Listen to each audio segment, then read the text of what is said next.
आज फिर MCQs के बारे में क्लास है, तो देखें क्या कहता है 334। When earning per share is going to be reduced due to conversion of preference shares into equity shares, the earning per share is called। यानी इसका मतलब यह है कि जब अर्निंग पर शेयर में डिक्रीज आता है, अर्निंग पर शेयर में डिक्रीज आता है, हमारे पास प्रीफरेंस शेयर भी है और इक्विटी शेयर भी है। अब प्रीफरेंस शेयर्स यानी इसको हम चॉइस देते हैं कि ये कन्वर्टेबल प्रीफरेंस शेयर है।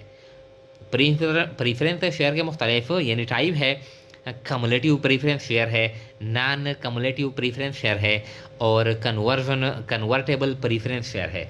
तो हम चॉइस देते हैं प्रीफरेंस शेयर होल्डर को कि अगर आप चाहते हैं तो हम आपकी जो प्रीफरेंस शेयर है वो इक्विटी शेयर में हम यानी कन्वर्ट कर सकते हैं, एक्सेप्ट कर सकते हैं, चेंज कर सकते हैं। तो ये कहता है कि अगर हमने प्रीफरेंस शेयर को, कन्वर्टेबल प्रीफरेंस शेयर को इक्विटी शेयर में यानी अगर हम इसको कन्वर्ट करते हैं, तब्दील करते हैं, एक्सेप्ट करते हैं और इसकी वजह से, इस कन्वर्शन की वजह से अर्निंग पर शेयर में कमी आती है, अर्निंग पर शेयर में कमी आती है, तो इस यानी शेयर को कहते हैं, यानी इस अर्निंग पर शेयर को क्या कहते हैं। Number 1 basic earning per share, reduce earning per share और डिल्यूटेड अर्निंग पर शेयर। तो जब conversion of preference share into equity share और इसकी वजह से अर्निंग पर शेयर में कमी आती है तो इसको कहते हैं diluted earning per share, diluted earning per share. 337 the date which shows that all shareholder will receive dividends who have the company share and this date is called। यानी वो डेट जो शो करता है, कंफर्म करता है कि तमाम share holder dividend वसूल करेंगे इस तारीख पर जब किसी के पास यानी शेयर हो। तो ये तारीख इसका क्या नाम है, यानी हम इसको बिजनेस में, अकाउंटिंग में इसको क्या कहते हैं। Previous dividend date, ex dividend date, dividend payable date और आल। तो इसको कहते हैं एक्स डिविडेंड डेट, वो तारीख जो ये शो करता है कि तमाम शेयर होल्डर डिविडेंड वसूल करेंगे जिनके पास इस तारीख पर डिविडेंड मौजूद हो, तो इसको कहते हैं ex dividend date. 338 deferring income tax means, deferring income tax का मतलब है यूजिंग द अकाउंटिंग मेथड इस्तेमाल करो, जो भी मेथड यहाँ पे इस्तेमाल करो to postpone the tax payment, ताकि टैक्स पेमेंट को पोस्टपोन करें, यानी हम प्रेजेंटली इसको अदा ना करें, फ्यूचर में अदा करेंगे। तो यानी इसको कहते हैं डिफरिंग इनकम टैक्स। यानी जब हम अकाउंटिंग मेथड इस्तेमाल करते हैं ताकि हम प्रेजेंट इनकम टैक्स को पोस्टपोन करें, डिले करें, हम अभी अदा ना करें, फ्यूचर में अदा करें, तो इसको क्या कहते हैं, इसको कहते हैं डिफरिंग इनकम टैक्स। तो ये ट्रू है, फॉल्स है, ये नन है, तो ये क्या है, ये ट्रू है, इसको कहते हैं डिफरिंग इनकम टैक्स, इसी को कहते हैं। 339 तो देखें 339 क्या कहता है। 339 कहता है दी रिलेशनशिप, वो रिलेशनशिप, वो ताल्लुक between earning per share and market price of a single share is called. यानी अर्निंग पर शेयर EPS और market price of a single share के दरमियान जो ताल्लुक है, जो रिलेशनशिप है, इसको क्या कहते हैं, earning per share price earning ratio, जिसको हम कहते हैं PER, price earning ratio PER, और आर्टिकुलेशन। तो relationship between the earning per share and market value of a single share is called price earning ratio, इसको कहते हैं प्राइस अर्निंग रेशो। 340 क्या कहता है, is not a financial statement, यानी इसमें से एक फाइनेंशियल स्टेटमेंट ही है। क्या है, बैलेंस शीट, ये तो है, कैश फ्लो स्टेटमेंट ये भी है, ट्राई बैलेंस, तो ट्राई बैलेंस क्या है, ये फाइनेंशियल स्टेटमेंट्स नहीं है। 341 the common practices, procedures and principle used by the different countries of the world is called. जो कॉमन प्रैक्टिसेस है, जो आम है, मुश्तरक है, वो तरीके हैं, प्रैक्टिसेस है, असूल है जो दुनिया के सारे जो ममालिक हैं वो इस्तेमाल करते हैं, तो इसको क्या कहते हैं, application of accounting principles, legalisation of accounting principle या हार्मोनाइजेशन ऑफ अकाउंटिंग प्रिंसिपल, तो इसको कहते हैं harmonisation of accounting principles. 342 memorandum entry is made for, हम मेमोरेंडम एंट्री करते हैं अकाउंटिंग में किसके लिए? कैश डिविडेंड के लिए, स्टॉक डिविडेंड के लिए या स्टॉक स्प्लिट के लिए?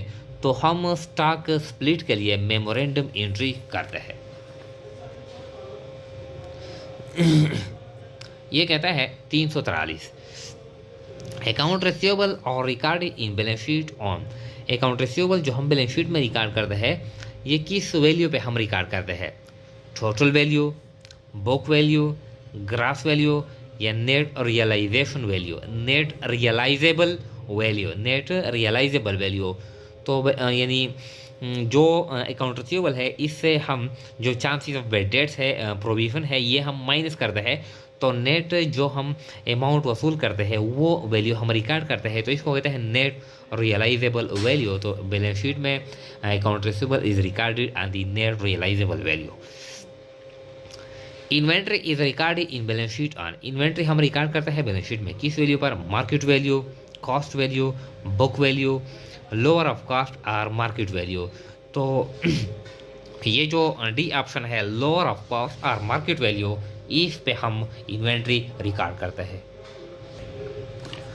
इसके बाद है 45 देखें formula, formula to find out the present value. जब हम प्रेजेंट वैल्यू मालूम करते हैं तो हम यानी कौन सा फार्मूला इस्तेमाल करते हैं? कैश फ्लो ज़रबे 1 डिवाइडेड बाई 1 प्लस आर यानी की पावर एन, ये फार्मूला इस्तेमाल करते हैं, या कैश फ्लो ज़रबे 1 प्लस आर की power N divided by E1, ये फार्मूला इस्तेमाल करते हैं।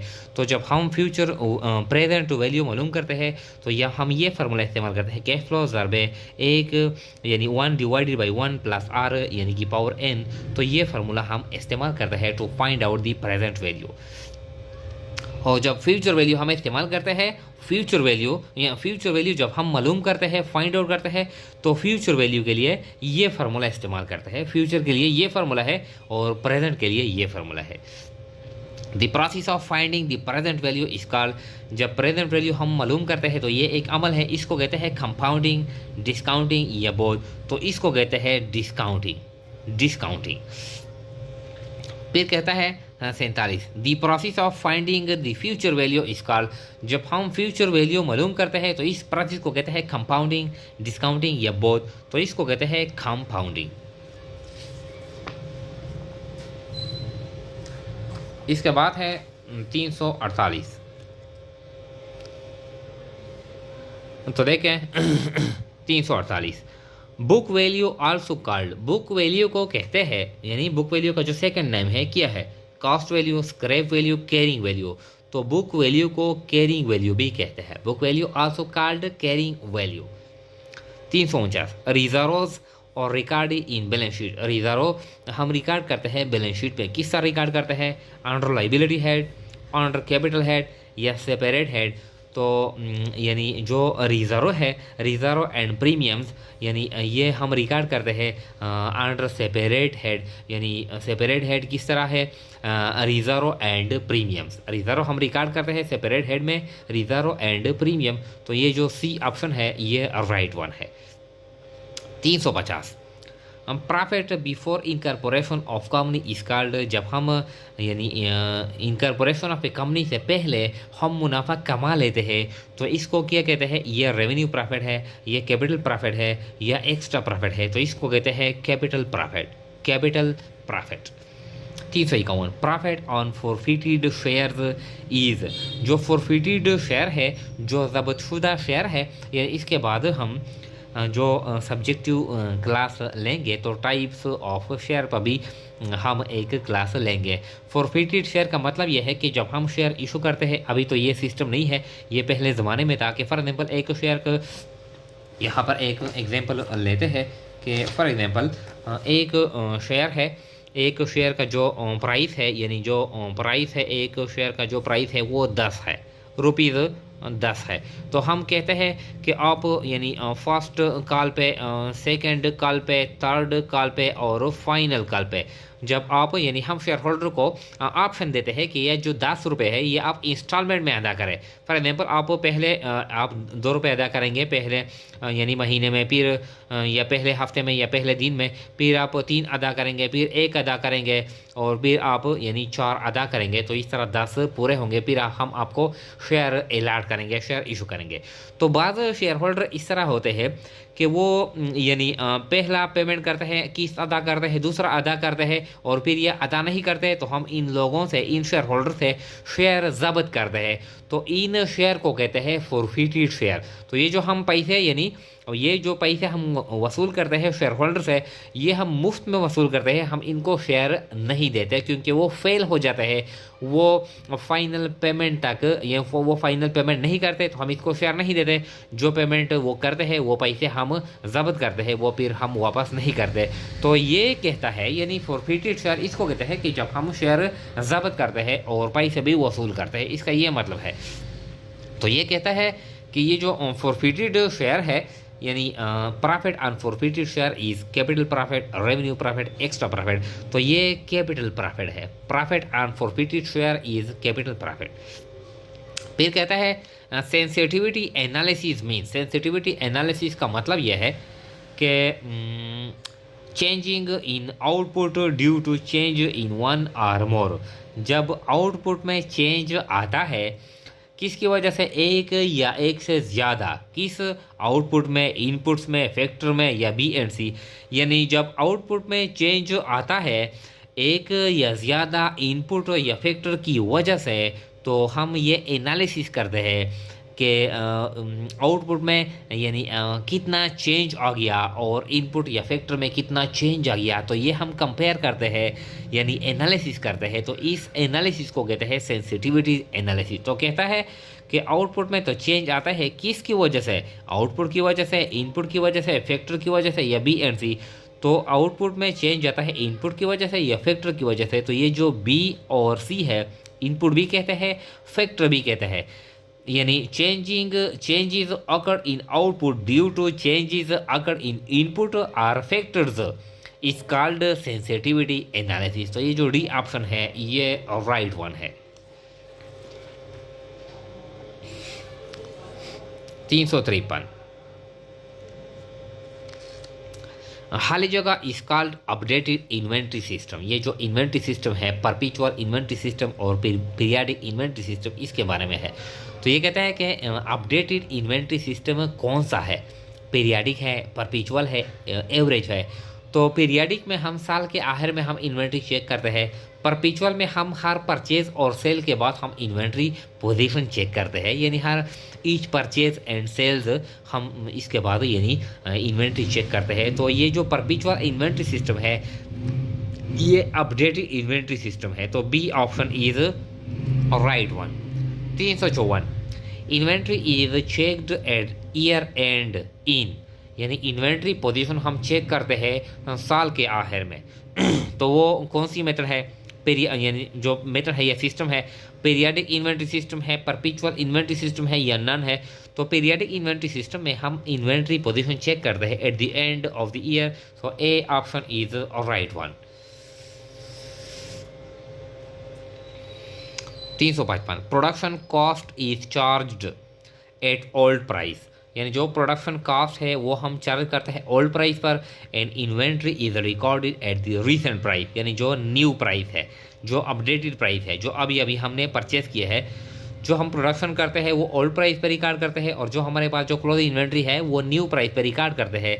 तो ये कौन सी मेथड है, फाइफो है, लाइफो है या हाइफो है या एवरेज है। तो फाइफो में जो हम पहले वसूल करते हैं वो हम पहले सेल करते हैं, तो यानी वो हम कास्ट गुड सोल्ड में चार्ज करते हैं, और जो बाद में हम यानी वसूल करते हैं वो हमारे पास रह जाते हैं वो यूनिट, तो वो हम इन्वेंट्री में रिकॉर्ड करते हैं। तो इसका ये जो फाइफो मेथड है इस यानी इसमें कास्ट हम ओल्ड प्राइस पे रिकॉर्ड करते हैं और इन्वेंट्री या क्लोथिंग स्टॉक हम रीसेंट प्राइस पे रिकॉर्ड करते हैं। Inventory cost is recorded eight old price and जो इन्वेंट्री कास्ट है यानी जो कास्ट यानी क्लोथिंग स्टॉक है। इन्वेंट्री कास्ट का मतलब यह है कि जो क्लोथिंग स्टॉक है वो हम ओल्ड प्राइस पे रिकॉर्ड करते हैं, एंड कॉस्ट इज चार्ज यानी जो कॉस्ट ऑफ गुड्स सोल्ड है वो हम चार्ज करते हैं, रिकॉर्ड करते हैं दी रीसेंट प्राइस पर। तो ये लाइफो में, फाइफो में, हाईफो में। तो ये लाइफो में हम जो कास्ट चार्ज करते हैं वो रीसेंट प्राइस पे चार्ज करते हैं, और हमारे पास जो इन्वेंट्री जो यूनिट्स रह जाते हैं वो हम ओल्ड प्राइस पे रिकॉर्ड करते हैं। तो ये जो ए ऑप्शन है लाइफो, ये राइट वन है। 357 खाली जगह इज कॉल्ड टैक्स प्लानिंग, इसको कहते हैं टैक्स प्लानिंग। एवरेज मेथड है, फाइफो मेथड है, लाइफो मेथड है। तो लाइफो मेथड को कहते हैं टैक्स प्लानिंग। इसका क्या मतलब है? इसका मतलब यह है कि लाइफो में हम जो रिसेंट यूनिट हम परचेज करते हैं उसका जो कास्ट होता है वो ज़्यादा होता है, तो वो हम चार्ज करते हैं कास्ट ऑफ गुड्स सोल्ड को। तो जब हम कास्ट ऑफ गुड्स सोल्ड को वो रिसेंट यूनिट चार्ज करते हैं तो यानी कास्ट ऑफ गुड्स सोल्ड का जो बैलेंस आता है वो ज़्यादा आता है, यानी कास्ट ज़्यादा आता है। तो जब कास्ट ज़्यादा आता है तो प्रॉफिट का जो बैलेंस है वो कम आता है। तो जब प्रॉफिट यानी नेट इनकम का जो बैलेंस है वो कम आता है तो हम इनकम टैक्स अदा करते हैं परसेंटेज यानी टू दी नेट इनकम। तो हम इनकम टैक्स कम अदा करते हैं किसकी वजह से? यानी लाइफो मेथड की वजह से हमारी जो नेट इनकम है वो कम हो जाती है, और इसके साथ साथ हम इनकम टैक्स पेमेंट भी कम अदा यानी कम करते हैं। तो इस मेथड को कहते हैं टैक्स प्लानिंग।